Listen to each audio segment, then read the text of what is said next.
Lubog din sa baha ang maraming taniman sa Ilocos. Apektado na ang kabuhayan ng mga magsasaka, pati na ng mga mangingisdang hindi makapalaot dahil sa naglalakihang alon. Makibalita tayo live kay Mark Masudog ng GMA Ilocos.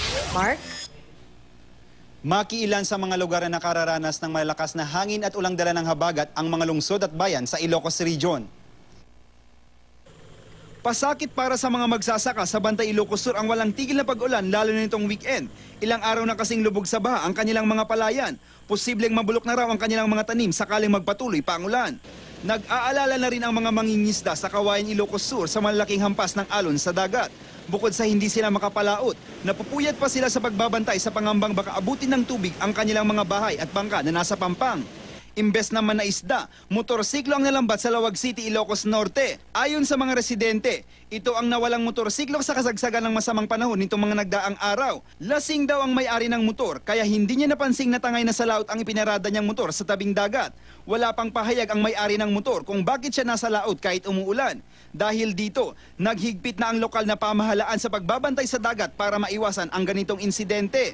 Sa Lawag pa rin, patuloy na minomonitor ang pagtaas ng kaso ng dengue sa madalas na pag-ulan. Nagsagawa ng massive clean-up drive ang City Health Office at ilang residente. Sa kasalukuyan, 9 na ang tinamaan ng dengue at ginagamot sa ospital. Ilan lang ang mga nabanggit na bayan at lungsod sa Ilocos na napeperwisyo ng habagat na pinalalakas ng Bagyong Jose.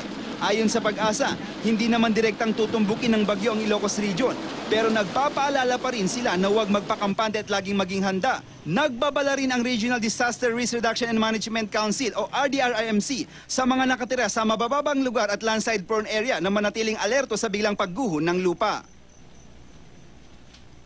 Sa ngayon ay nakakaranas ng manakanakang pag-ulan ang Ilocos Sur. Patuloy naman na nakaalerto ang PDRRMC lalo na sa baybaying sakop ng probinsya. Yan muna ang latest dito sa Ilocos Region. Mark Masudog, Nagbabalita, Pilipinas.